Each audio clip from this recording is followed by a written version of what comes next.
It's time for Literarily Wasted. So let's get literarily wasted. Let's get lit. Let's get lit. Literarily wasted.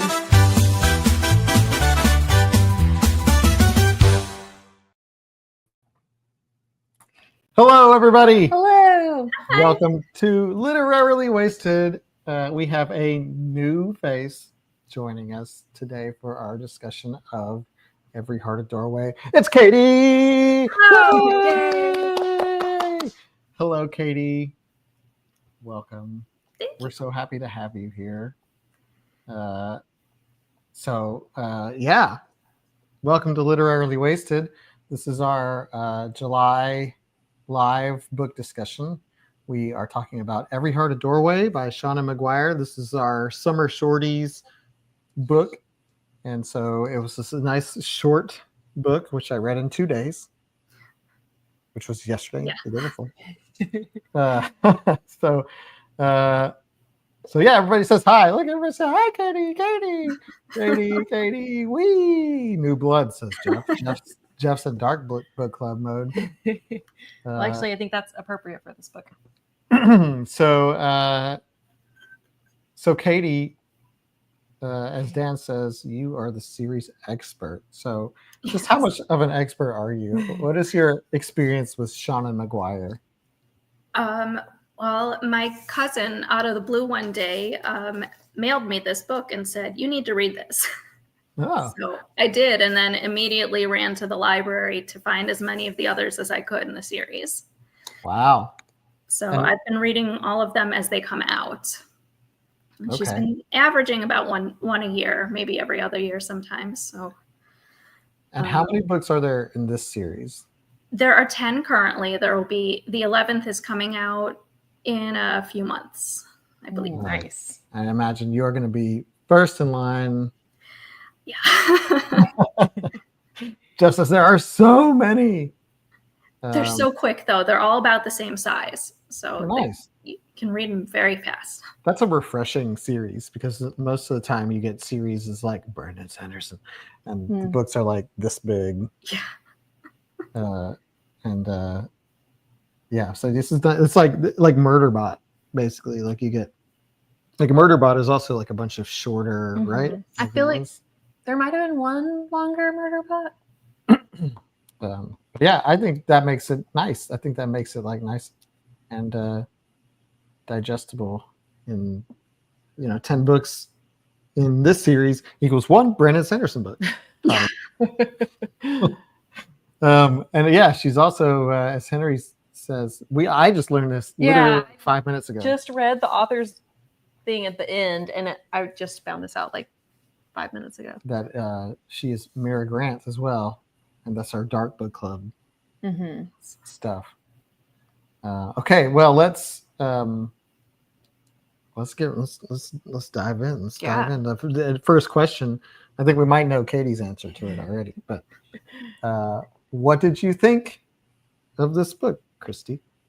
I really liked it. It was short and sweet, and the premise was really, really interesting. I liked that we just found out people's impressions of their portal worlds, but didn't actually get to visit any of them. I wasn't expecting that, but I enjoyed that viewpoint. It was good. I can't wait to read the next one. All right, there you go. And Katie, I assume that you like this book. Yes, I do. I've loved portal fantasy since I read The Wizard of Oz as a kid. So it's one of my favorite types. So I was very happy to read it. And it was a good refresher. And how many times have you read this book? Do you know? 2 or 3, I'd say. 2 or 3. Did you reread it for this, or you just? I did. Yeah, yesterday I reread it. That's awesome. And I guess for me, Cindy says, "Sorry guys, enjoyed the premise, but not the delivery. DNF'd it." That's okay. Kathy, I ultimately did not really like this book. So I liked it. And you just said the term portal fantasy, Mm-hmm. which is something I've never heard of until just now. That's a thing. We're gonna have to talk about that, but because I guess I'm assuming that everybody else knows a little bit more about portal fantasy than me. But I mean, I think it's kind of self-explanatory in the name of it. sure, yeah. I just It's when someone's transported from the real world to another magical place. yeah. Okay, I didn't realize there was a term or a genre for that, which you're watching me learn in real time.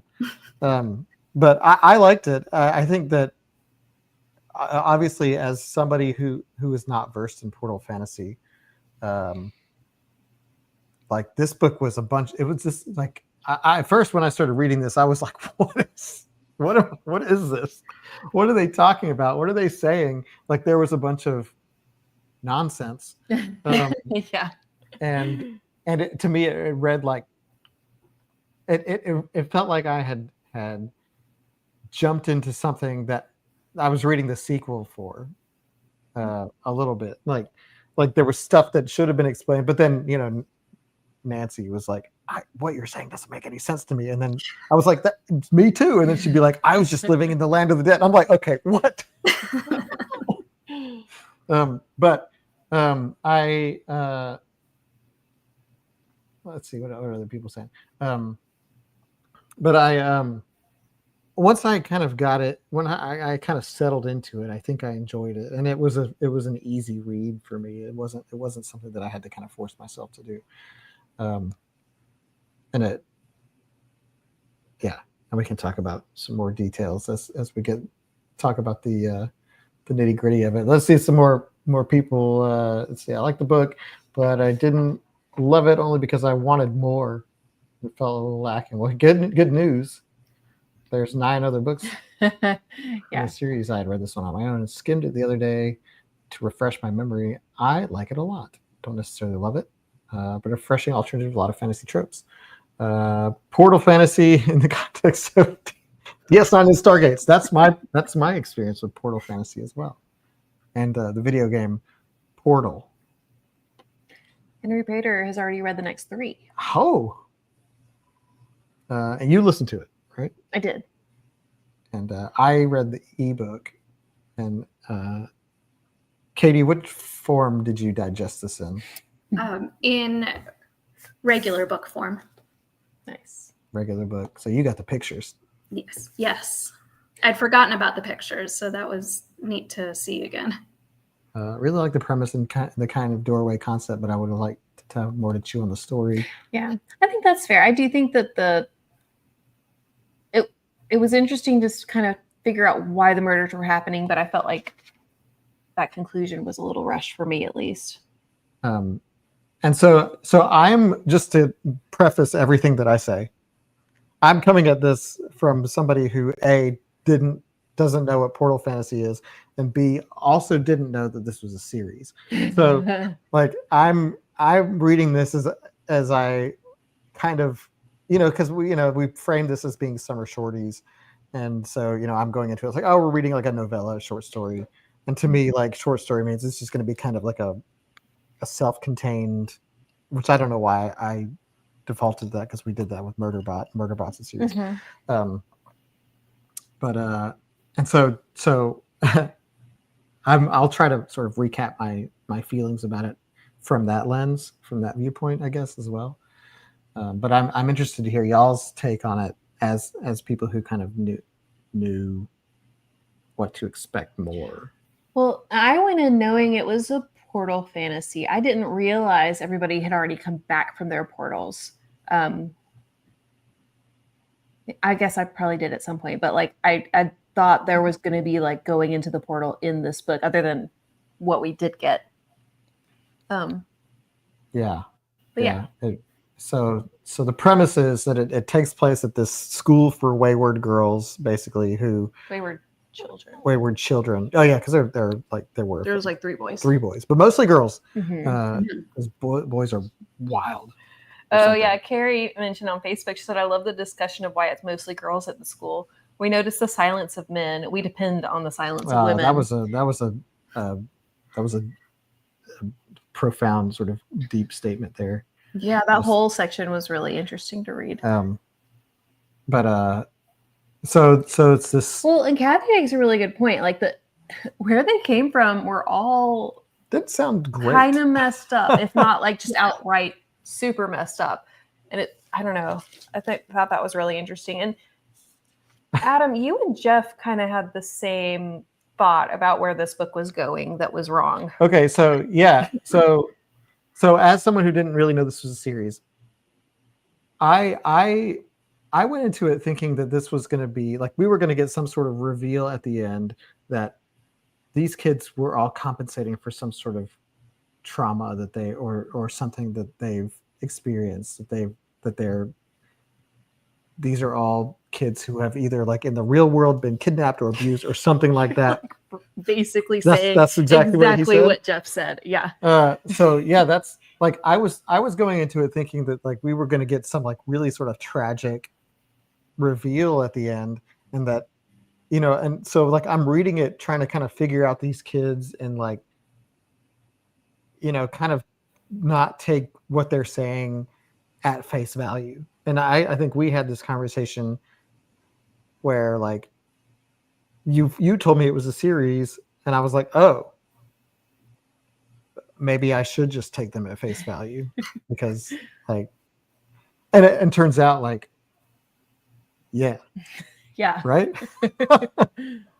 I think some of them definitely went through traumatic things in their portal worlds. Yes. They seem to, Seanan McGuire seemed to borrow more from like older fairy tales, and, you know, where the fairies aren't always that nice. Yeah. Yeah. And we should definitely unpack that. Like, you know, as, you know, and I think we can definitely talk about sort of, I think we should unpack that more for sure, because, you know, usually when you have like a portal fantasy or you have, I'm using this term like I know what it is. Yeah, you feel like really taken to it. I mean, usually like when you have a situation where it's like we have to go back, like, you know, like I've been to this place and it was just heaven. It was basically heaven. And we have, you know, I'm fixated on getting back to this place, and I feel like we've even read books that had characters trying to get back to like a place like that.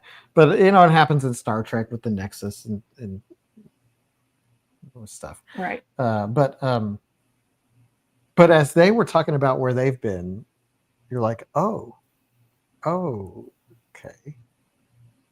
You want to go back there? Yeah.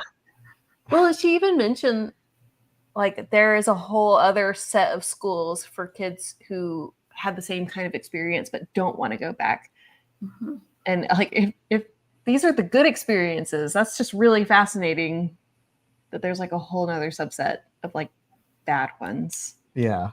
But I do think that it's, you know, I think we can talk about the concept for sure. And like, and Katie, we need to talk about too, like, and for everybody else who's read Beyond, like no spoilers, but like, you know, how do you like keep going with this? Because we have, yeah, keep reading. So we have, you know, it starts out like from Eleanor's perspective. We get like one like prologue with Eleanor about right? like how to interview the parents, like how basically. She kind of deceives the parents, mm-hmm. like letting their child go there. Katie's dying. Are you dying? You just want to like tell everybody. And then Alex, keep reading. Then we get the story from Nancy's perspective. Mostly, there is like mm-hmm. one chapter that's from the perspective of Cade, right? Is it Cade or is it like Jack? Jack. Might be There's Jack. Some from Jack. I feel like there was at least I feel like there were little sections that weren't from Nancy's perspective. Yeah. And so Nancy has just been dropped off by her parents, and she was trying to get back to the land of the dead, where she was in service of the Dark Lord or something. Yeah, something like that. And all these kids are basically like older teenagers, except for the Lundy group teacher, Yeah. who was like Who's aging backwards. Benjamin Button scenario. Which I love the idea that like the magic from Lundy's portal world like has stuck with her and is like following her. yeah. A lot of them mentioned that they had spent years and years in the portal world and then come back and they're the same age that they were. Yeah. The age thing was something, because Eleanor is really like 100, but she looks 60 or something like that. And she's just waiting until she she like knows loses where her her mind gold enough is. to be able to go back. And she has to lose her mind in order to go back, which was just That's Yeah. pretty crazy. and Oh, Dan.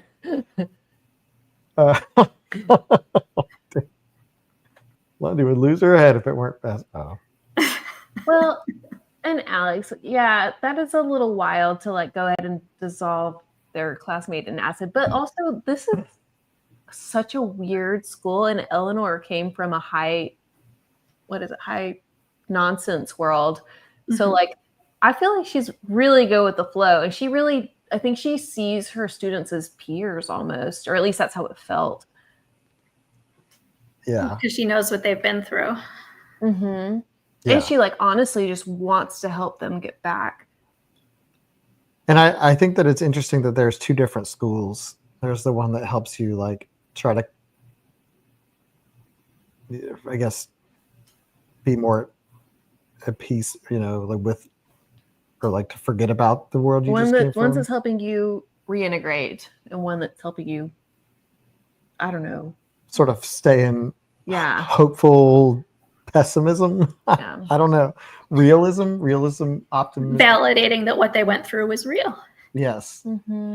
And so, I think there was a little bit of groundwork done to just kind of set the stage. And we had this sort of like Hogwartsy, like, she meets her roommate and, getting a lay of the land. We got dinner time and I think they mentioned in Discord, and I agree with you guys that this, especially at the beginning with her and her roommate, felt very much like the show Wednesday. Yeah. Yes, it did. It's like they are those characters. And then we meet Cade, and we're getting introduced to all the characters. Jack and Jill, a little bit of Christopher. I found it extremely interesting, Jack and Jill's whole history and like how they were raised as like twins in specific boxes. Yeah.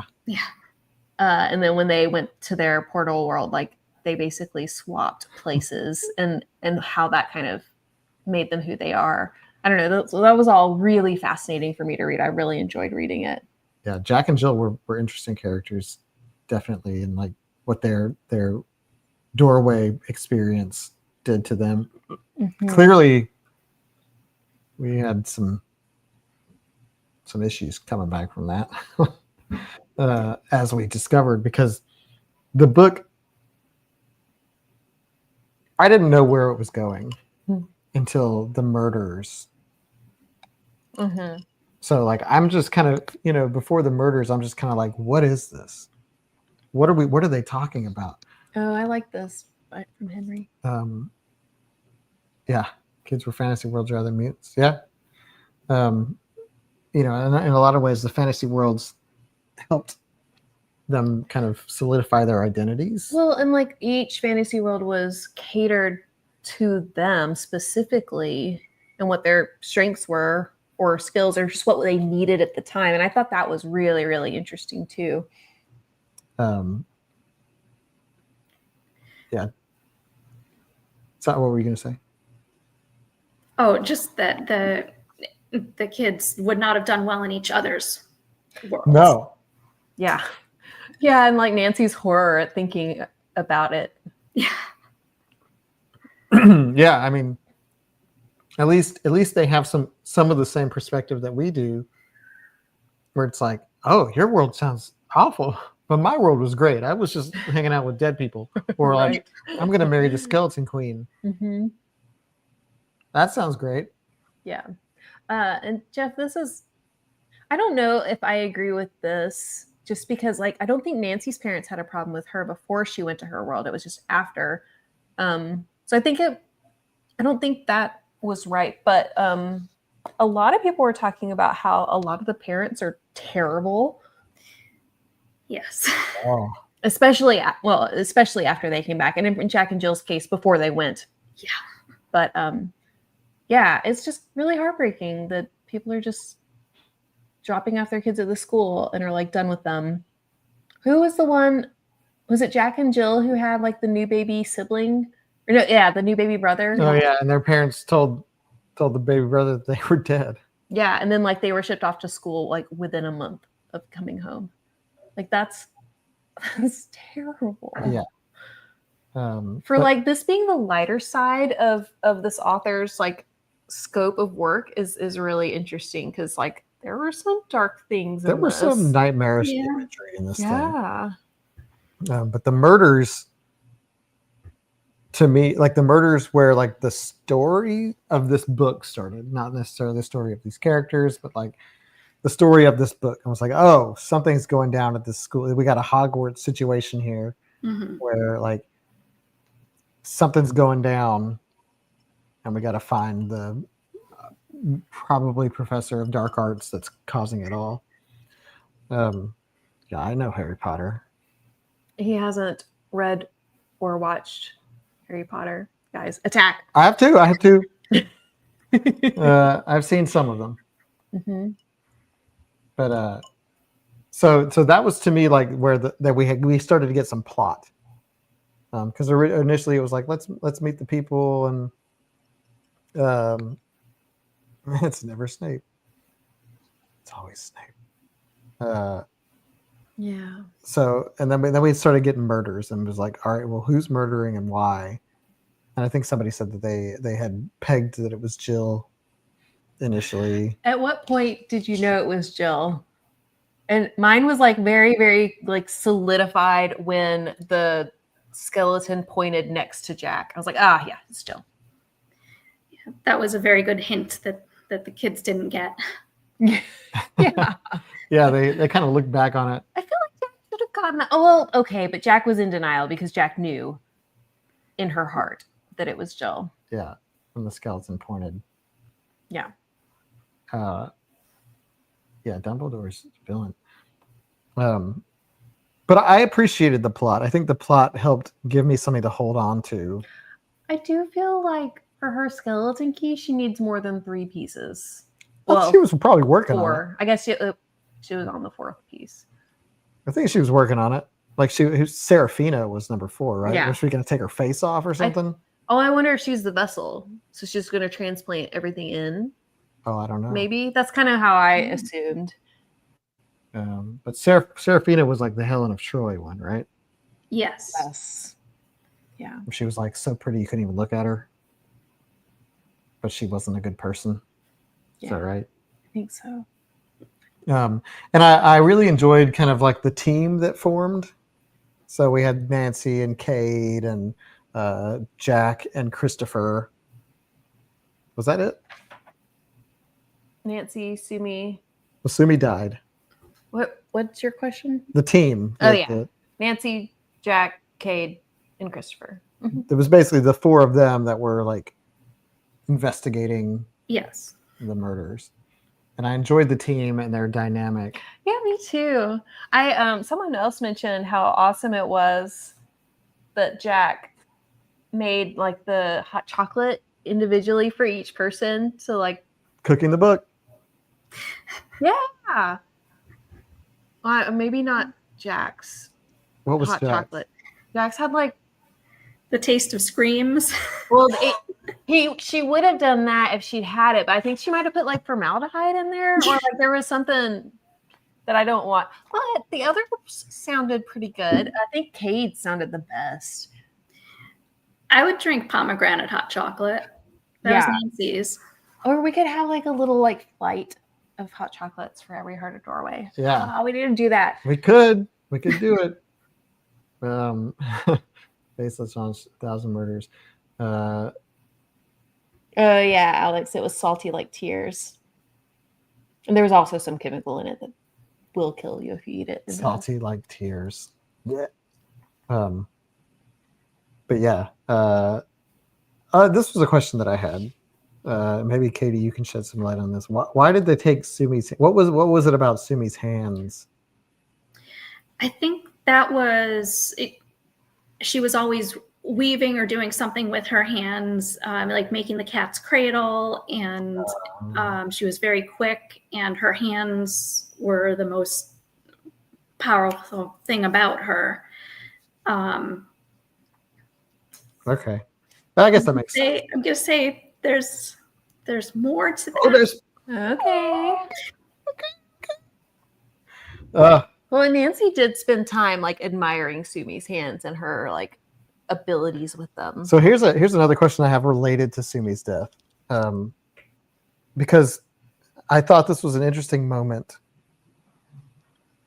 or maybe it's not as interesting as I think it is. Okay, try us. Just say it out loud. When Sumi died, they heard screaming, and they ran into the hall. And I thought Sumi was the one that was screaming. No, it was whoever found her. Okay, but it seemed like Eleanor like walked up and like quieted Sumi, and they were like, obviously she's been dead for. Okay. Well, it's not as interesting as I thought. Never mind. It was just somebody that found her. I thought it was Sumi that was screaming, and I thought, oh, what an interesting thing that you did there. But pretty sure no. Never mind. Here's her hands never stopped moving because it was something about that world that everything was always moving and never still, which is a hard contrast to Nancy, who was able to freeze herself. Yeah, and like stop breathing and like stop her heartbeat, and like that's interesting. It is interesting. And Christopher was the bone guy. Yes. And when I Sumi was the cause of the screaming. Mm-hmm. So okay, I just misread that section. What was I going to say? I think the thing that solidified it for me, where I was like, oh, I'm just going to take this for face value, is when he made L'Oreal, yeah, L'Oreal, stand up. Hi. Oh, well, because he still had his bone flute. I thought you were gonna put me in bed. Can you wave? No, you can't wave. No. That's fine. We get it. You can make faces though. Oh, she's good at that. Bye. No. So when he made the skeleton get up, that was like, okay, we are in a magic place now. We're just dealing with magic. Well, you're right. That is like the first like real magic. Yeah. And the only real magic that we really saw. Yeah. I mean, we were about to see a corpse become reanimated. Well, I guess she wasn't a corpse yet. And L'Oreal's skeleton was rainbow, which corresponded with her world where she was running on rainbows. That's right. But we found out like some dark stuff about that world too. With all the people running on rainbows that fell off the rainbows. And then I just thought of Mario Kart. I kind of thought about Mario Kart too. I was just thinking of Rainbow Road. Come on. And I was like, yeah, I've done that. Yeah. I've fallen off a Rainbow Road thousands of times.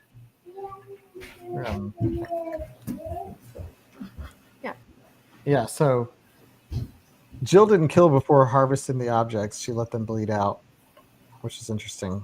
She wasn't like trying to kill people. She was just trying to take their organs that ended up killing people. Jill was a weird one. Yeah. I think they're all weird, but Jill is messed up. Her story, how she got kicked out of her world, was really interesting. Yeah. The Moors has a lot of backstory to it. And the second book is Jack and Jill's backstory. So if anyone's interested in on reading further, book 2 is what happened to Jack and Jill on the moors before they ended up at the school. Interesting. Well, I was already going to read next, but now I'm like excited because I would love more Jack and Jill. Yeah, we backstory. definitely got like a tease of their situation and how different their situation I mean, was. we kind of got a tease everybody's. of everybody's, which is such an interesting way to tell a story. Yeah, and what Kathy's talking about is the setups of the major and minor directions to categorize the worlds, which still to this now makes no sense to me. Like there's high nonsense, there's high logic, there's Wicked and Virtue. wicked right. and virtue. Yeah, at the end there, she definitely was. They get a prequel and a sequel apparently. Ooh. You get the Jack and Jill sandwich, Good. which a sequel. Oh no, they did. They both went. Mm-hmm. Jill didn't die. No, Jill did die, but Jack is They're going going to bring her back. bring her back, and that's going to make her not be able to go back to her king dude, lord person. Oof. Yeah, because apparently being reanimated is where he draws the line. Well, when you're reanimated, then you cannot become a vampire because you're already reanimated from the dead. Oh, got it. You got to find something else to do then. Yeah. The wars. That's super interesting. And every time I've read the Moors, I thought it was George Costanza from Seinfeld. I have a problem. Dan said, I think this could make some prime gaming the book. You're not wrong. If I can comprehend the worlds that they went to, like we could easily create some portals. Well, there's like the spiderweb world with like the King of Dust or whatever. Dan gets it. Sorry, it's the moops. Kristen, y'all are my people. It's the moops. Mars. Anyway, the Bubble Boy. Okay. So I think we should talk about the ending as well. I don't know if we're jumping too far ahead because we can always circle back. Yeah. But the ending to me, Nancy went back to her place. She found her doorway again. Well, yeah, she's gonna go back home for the summer against her will. And She instead, was gonna go. and instead she finds some stairs. She found her door. Her door. She went in. She was in her dark land again. World 8, Mario 3. Which I thought was fascinating, because it seems like she found hers relatively quickly. Like some people don't find that. I was ready for her to like be, thinking of this as a series. I was ready for her to like, and maybe we do get more Nancy. I don't know. I think it depends. I think it depends on what world you go to and like what the terms are for you, like coming back to your world. Because like she was told specifically that she just has to be ready. Like she has to be sure, and then she can come back. And Jill thought something similar, but hers was a lie because she was like running for her life, I guess, and didn't realize it. I don't know. Her story versus Jack's story is very different. Yeah. So yeah, I think it just depends on like the terms of how you leave. Yeah. Because like Eleanor, her door is just always open. Her door's just there. There's a little guy. What'd you get? A truck? Beauty. We got kid cam now. Look, Benny. Hi, Benny. Say hi. A Hi. monster truck. Did you read Every Heart a Doorway?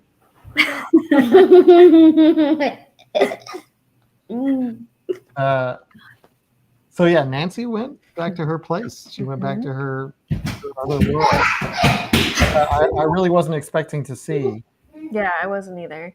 Because I mean, they made it sound like it was much harder to go back to your world in most instances. Like that's the minority. I wasn't expecting anybody to be able to go back to your world because they really built it up that way. And I think that what's her name, Lundy? Yeah. Lundy was basically convinced, I think, that nobody was going back.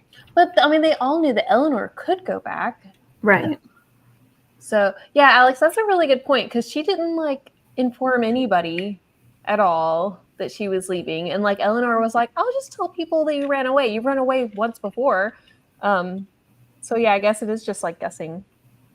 Yeah, but yeah. So she went back in the end, and I don't know how I felt about that. Like, maybe I don't know if she planned on making this a series when she finished this book or whatever. Or I mean, I felt like it was, it was nice, clean kind of wrap up for Nancy's story.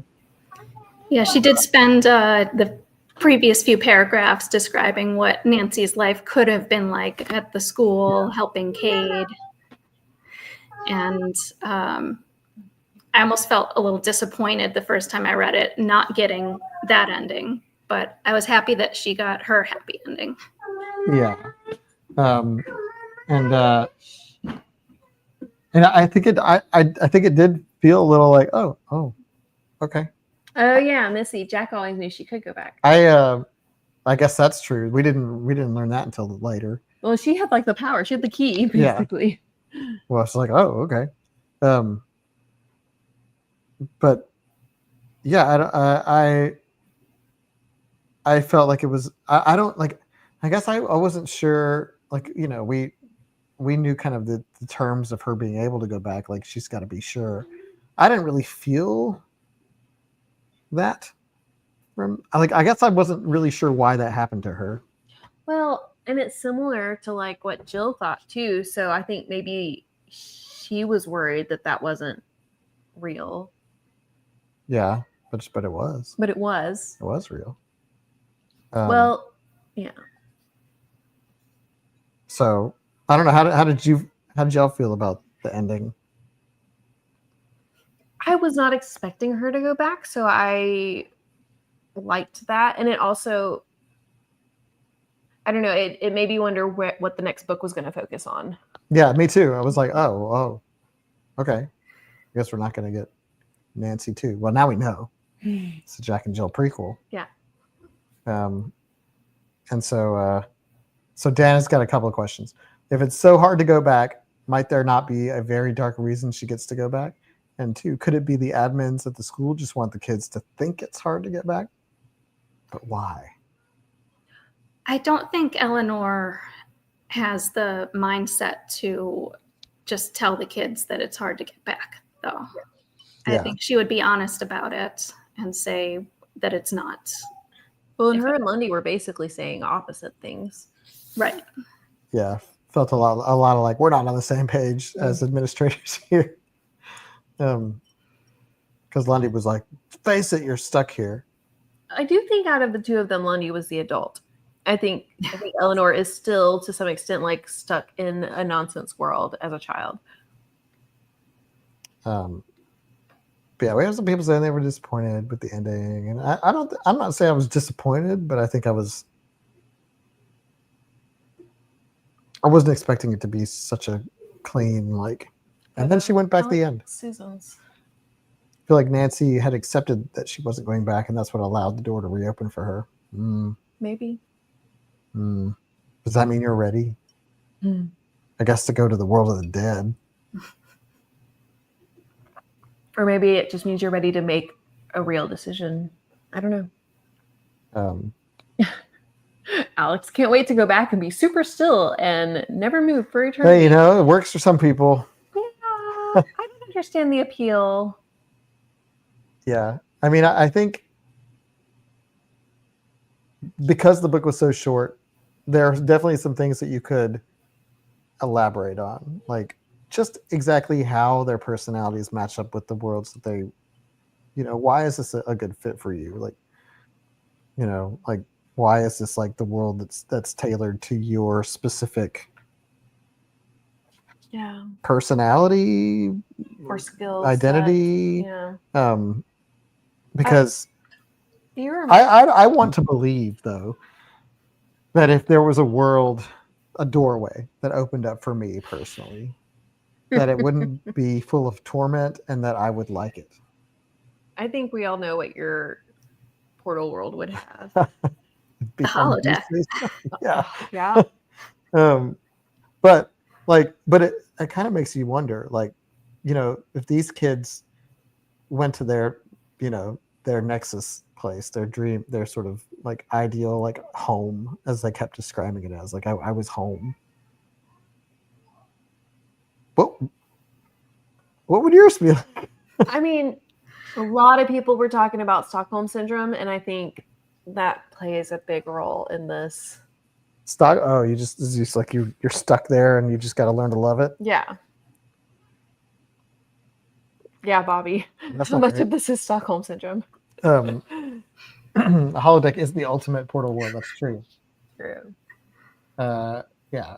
I mean, I know what like clearly, like these portal worlds aren't designed based on like pop culture interests Yeah. of the people that went to them.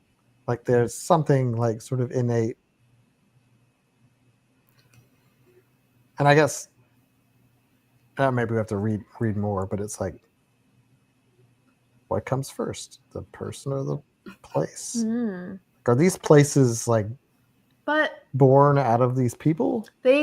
Eleanor specifically mentioned, I think it was L'Oreal's world, the web world. Like there's like 4 other documented people who have gone there and come back. Yes. She specifically mentioned documented portal worlds. Yes.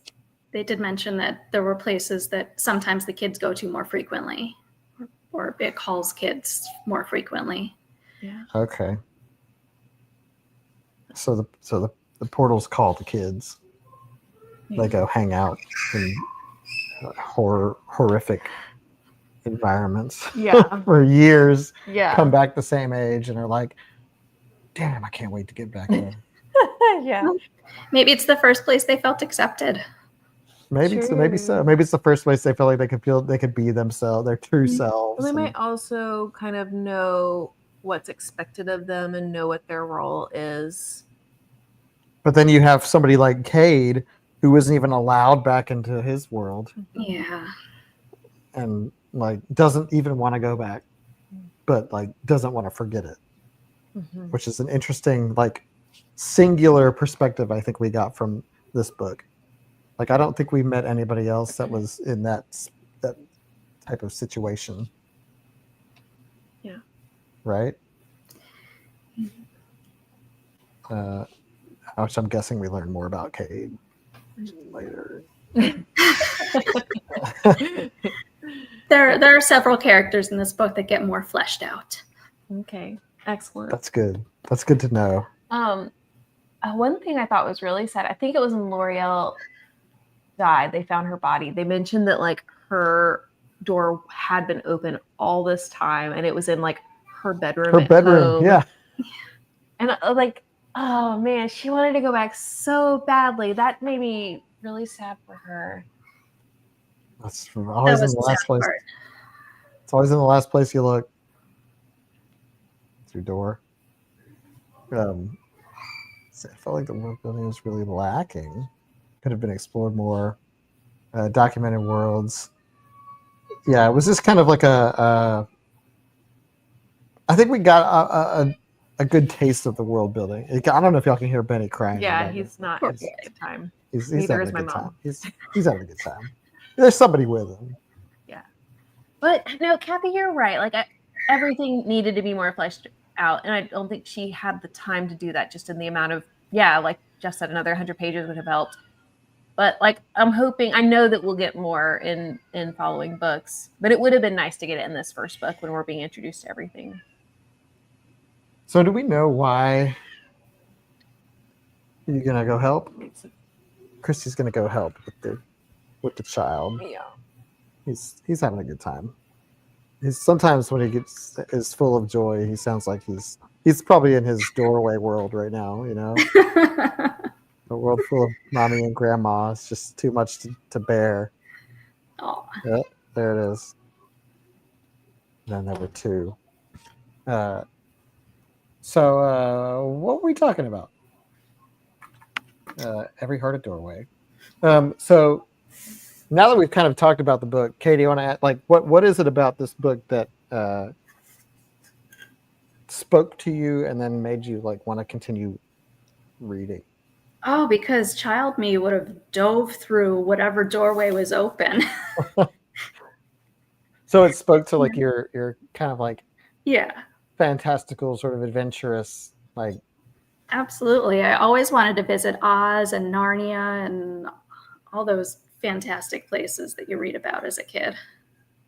So yeah, so you said it was Wizard of Oz that just gripped you as a kid. Yes. This one is like, it's not just one Oz. There's like multiple Oz's, Yes. and like it's an escape from this world. Now, and this book in particular, because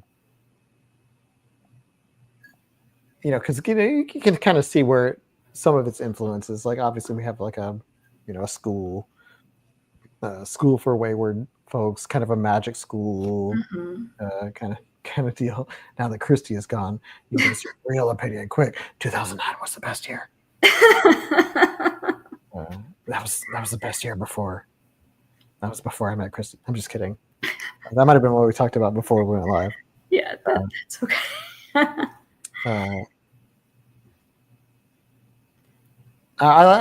My opinion still stands now that Christy's gone.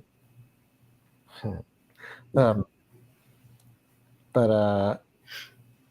So I'm always interested to hear about like especially people like you read all these, you just dove into this whole series, and you still love it, right? I do. I really, every time she's come out with another book, I've been, happy to dive back into the world. I've refreshed myself a couple of times. And actually, I was just on Goodreads a few days ago, going over the list because I wanted to remember whose backstories we'd already gotten in different stories. And I realized that the even books are all backstory books and the odd books are all continuing the story. Oh, okay. So is it possible to read just the odds? Yeah. And just get like a linear thing without needing the backstory stuff, or is the backstory like necessary? It gives you more in-depth information about all the characters, but you could definitely read them out of order if you wanted to. I think I read book 4 was one of the. I did not read book 4 in order. It was that I read that after 6 or 7, I think. But I would say that if you really enjoyed this book and you're thinking you want to continue, and you want to skip Jack and Jill's backstory for whatever reason, try book 3 because a lot of crazy stuff happens in book 3. Okay, and these books aren't big. She No, packed a lot into them. Okay, so that's an interesting structure for the series. We got to let Christy in on that. There she is. She's back. So Christy, talking about the future books in the series, apparently all the even books are backstories and the odd books are sequels. Did you know this? I saw it on Discord in a post. Oh, fine. Which I'm pretty sure it was me. you posted it. Yeah. No, but I love that. I think that's so interesting. So you could just read the odds. No, I'm gonna read them all. It's fine.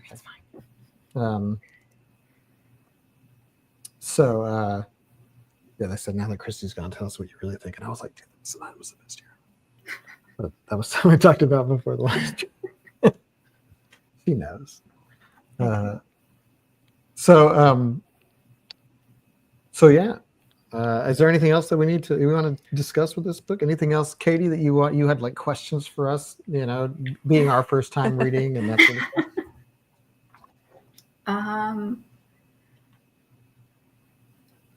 I think. Would you rather go to a logical world or a nonsense world? That's a good question. I think logical for me. I think I'd have to have logical. I think logical makes sense for me. I think I need rules. I'd go straight to nonsense. You go full nonsense? Yeah. I don't blame you. I think nonsense is probably more fun. It's probably more fun. You're more likely to get kicked out of a logical world. but I can follow rules. I feel like you would do really well in a nonsense I world. probably would. I'm adaptable. Yeah. Let's see. We got logical world, nonsense. Nonsense. People want nonsense. I kind of skipped over the vampires, by the way. Well, so did she. Really? Yeah. It was not like a main storyline or anything. Yeah, it was just kind of thrown in there, kind of mentioned. Yeah. It's really interesting that that's one of the portal worlds. It just gives you like there's a wide range. These worlds sound awful. I'd probably get a bad one. Me too. Yeah. Me too. It'd be like, yeah, we're gonna go. You're basically in hell, but you're not gonna want to leave. Well, I mean, why would you leave when you get like a pomegranate that'll last you for days? Yeah, and you can stay still, not move. Fancy. But you know, it's interesting about how like the Dark Lord ran his fingers through her hair and like changed her hair and stuff. Like that was cool. But yeah, logical world, I think, for me. But I think I say that because I think I needed more rules just reading this book. Like I think I needed more. Like I mean, okay, if you think about it, like Alice in Wonderland is a nonsense world. I don't even know what that means. What? Huh? Have you seen the movie? Oh my god. Like the Cheshire Cat and the smoking caterpillar and Yeah, I've seen the that. tea party and like Yeah, all of it was that's an LSD trip. that's nonsense. Yeah, I definitely don't want that. I'd be terrified. You can let palm juice trickle down your throat and not even swallow. Yee! Okay, what would Narnia be? I think Narnia would be logical. There's enough rules for Narnia. Okay, how about Wizard of Oz? That's more. What's the space between, right? Yeah, that's Wizard of Oz is closer to nonsense than logic, I think. Yeah, I agree with that because you got a horse to change colors. What? Especially reading all the books of Oz, there's a lot of nonsense. Have you ever seen Return to Oz? Yes, I That love movie it. is terrifying. It is, but it's so good at following the story of the second and third books. That movie is so scary. Nothing like the Wizard of Oz. Yeah. See, Oz is more nonsense, but probably virtue. Yeah. See, Jeff knows. The movie was creepy. It's a lot closer to the original books. Okay, any other final thoughts, final questions about this book? I don't think so. I'm definitely going to read on. I'm going to read the whole series.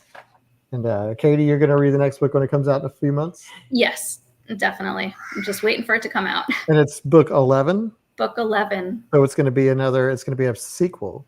Yes. Okay. Are you more excited for the sequels or the prequels when they come out? The sequels. I want to see what the kids at the school are up to, what they're getting into. Do you know how many more she has planned for the series? That I don't know. But she writes a lot. She writes a lot of different series. Okay, well, there's more to come. So better get to it if you want to catch up. You got 9 more books after this one, and then a new one coming out in a couple of months. Ooh, I guess we should. I don't know if I'll read on in the series. I think I might go back to Dungeon Crawler Carl for a minute. Yeah. And of course we got to read the next book, which is What y'all are super excited about. an absolutely remarkable thing, a novel by Hank Green. This was this pretty like a runaway vote Yeah. for the poll. Yeah. Y'all really want to read some Hank Green, which this book has been on my radar for a minute. Yeah, it's been on my radar too. I honestly had no idea that it was going to be so popular when I put it on the poll. Because I'm just uninformed. You are to Hank Green as I am to portal fiction like, or whatever. This has been on my list forever, but like hundreds of books have been on my list forever. So, Oh, Alex tried to get Hank to join us, but got crickets. Well, uh, Hank, if you're watching it, and I know you are, join us. We would And- love to have you. and Alex, thank you for Yeah, attempting it. Thanks That's for trying. awesome. Maybe if we spam him, he'll be like, please stop. And that's better than crickets. Because then we got him to think about Is us. it better than blocking you? Better than what? Blocking you? Oh, no. No, I'm still bitter about that. Bronson Pinshot from Perfect Strangers blocked me. He did. I see you, Bronson. I don't think he's here. And I see you because now Mark Lynn Baker is on Instagram, and now he's posting with you, and I see his stuff. I know you're there, Bronson. Well, we got an announcement for September? Okay, let's do it. What is the book that we will be reading Let's after see. an absolutely remarkable thing? It has been in the lead this entire time, but let me just make sure, just in case you guys are like just in blinking case me. you didn't know. Changing things around. Yeah. Well, you got Bronson to answer you, Dan. He blocked me when I posted a picture of myself as him And and Mark. Lynn. so officially, we're reading in September A Wizard of Earthsea by Ursula K. Le Guin. K. Le Guin. This will be my first Ursula K. Le Guin, unless we did a short story by her I don't know. in Short Story Club, and then I did read that one. We haven't done a mainline literarily listed book by Ursula K. Le Guin, so this will be our first Ursula K. Le Guin book for literarily wasted. So we got Hank Green. Jay is super happy about it. Yes. Oh yeah, we did read in Short Story Club and Ursula K. Le Guin. So we've got an absolutely remarkable thing coming up next month, and then Ursula K. Le Guin coming up after that. Yeah. Wizard of Earthsea. Yeah. Which was a second chance book. Yeah. And so we've got some heavy hitters coming up Mm-hmm. for next time, And the time then- after that. In the next club meeting, we'll be doing our spooky poll. Ooh. Exciting. Let's see. For August, I think we're going to do the club meeting on the 13th and the live discussion on the 27th. And Jeff's got an announcement about Short Story Club, Asimov and Clark in Short Story Club this month. So check it out on Discord. There's a whole channel for Short Story Club, and they will have their book discussion on Discord in between the club meeting and the book discussion for Hank Green. So that will be on the 20th. I mean, yeah, August 20th? unless y'all changed it up, it should be on the 20th. So much fun things happening in literarily wasted land. And then Dark Book Club has a book, but I don't know what it is. And Dark Book Club still going on. Yeah, Yes. over in Discord. Yeah. Over on Discord. Yep. This is Brandy. We got Dark Book. I'm sure Leanne is here as well. We got to talk about Dark Book Club, Short Story Club. We got all sorts of clubs and clubs. Mm-hmm. And Katie will be starting this Portal Fantasy. Portal Fantasy Club. Jeff says the official date has not been set for Short Story Club. Okay, sorry. Will be set momentarily. Cool.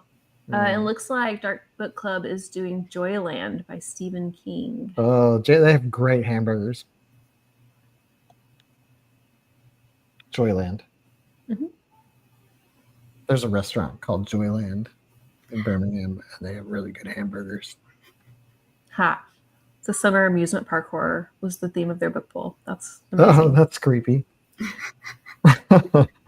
So yeah, Portal Fantasy Book Club for Katie, and Star Trek Book Club over here for me. There are plenty to keep that will keep going forever. Star Trek, Mhm. yeah, oh yeah. They're mostly not good, but They have some Star Trek Discovery books.